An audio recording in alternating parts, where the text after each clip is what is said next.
بص بقى، لو دخلت على ابنك المراهق ولقيته بيمارس العادة او بيشوف الافلام اللي مش كويسة، خلي بالك هتديله بالقلم وتضربه وتكلمه عن الحلال والحرام، مش هيجيب نتيجة. طب هتطنش وكأني ما شفتش حاجة وعادي فترة وهيمر بيها وخلاص، برضو غلط. ده غلط وده غلط. امال هتعمل ايه حضرتك؟ المطلوب منك او منك كأم ان انتوا هتتكلموا مع ابنكوا او بنتكوا اللي لقيتوه بيعمل الحاجة الغلط دي، وبلاش ارجوكوا الخرافات. واحنا بنتكلم في اهالي بيتكلموا يقولوا خرافات، يا ابني العاده دي هتجيب لك عقم بعد الجواز وهتخلي شعرك يقع الجيل ده ما بيضحكش عليه. الجيل ده انصح مننا، لازم نكلمه بحقائق علشان يثق فينا، يثق فيك وفي كلامك.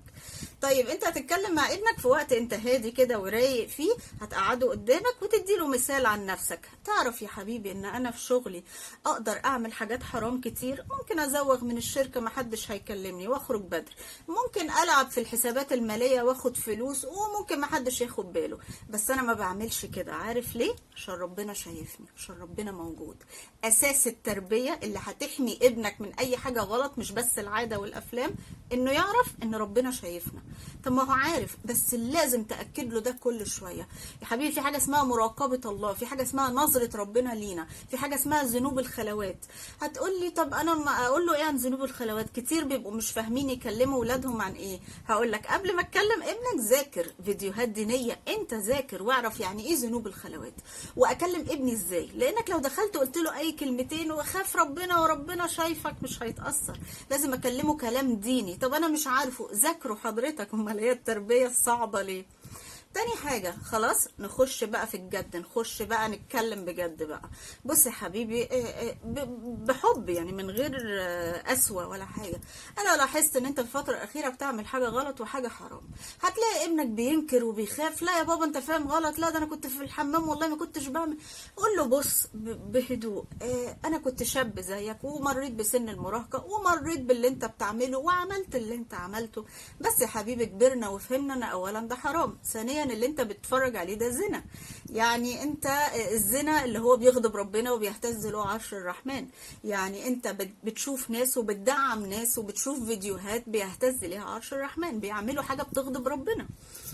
طيب بعد كده لازم تفهمه ان اصلا ممارسة العادة والافلام انت بعدها بتحتقر نفسك وبتحس بالذنب وبتأنيب الضمير. طب ده هيعمل ايه؟ ده هيخليك مع الوقت كاره نفسك، وممكن تتعقد من البنات وتشوف ان البنات دي مش حاجة كده، مش محترمة، حاجة مقززة. وبعدين اللي انت بتشوفه في الافلام مش هتشوفه في الواقع. يعني انت لما تتجوز ده هيأثر على علاقتك الخاصة الطبيعية بمراتك، لان انت هتبقى فاكر ان ده حقيقي. وفهمه ان اللي في الافلام ده تمثيل وحاجة فيك، وان الحياة الواقعية مش كده. وطبعا لو انت بتتكلم مع بنت هيبقى نفس الكلام. انت يا حبيبتي برضو انت مع الوقت انت بتكرهي الرجالة، بتشوفيهم شهوانيين، بتكرهي نفسك، اللي انت بتعمليه ممكن يضرك، وهكذا. خلي بالكم لازم يكون في قاعدة عامة في البيت، قانون كده، ان ولد او بنت ما يخشش الحمام بالموبايل. لازم يخرجوا ويبعدوا عن العزلة والموبايلات، يخرجوا يقعدوا معاكم في النادي، يخرجوا يروحوا جيم، رياضة، هوايات. عودوهم. ويا ريت يكون كل اثنين وخميس الاب والام مع الولاد يصوموا. احنا النهارده اثنين وخميس احنا هنصوم. ده بيعمل ايه؟ ما هو الصيام بيخليهم يمسكوا نفسهم عن شهوة مهمة زي الاكل، وبالتالي بيقوي قدرتهم على مقاومة اي شهوة. فالصيام حاجة مهمة جدا في سن المراهقة. نخرج نقعد مع بعض، ما يبقوش في عزلة. خلي بالكم زي ما قلت وبكرر، هتاخد الموضوع بعنف وضرب بقى وشتايم، هيمارسها في اي حتة. وعايزين يعملوا الحرام والغلط هيعملوه في اي مكان، انت مش هتمنعهم ولا هتعرف اصلا ان هم بيعملوا كده. فالاحسن انكم تكسبوا ثقة ولادكم وصداقتهم. شايفين الفيديو مهم؟ اعملوا شير لإفادة الغير، وربنا يحفظ ولادكم جميعا.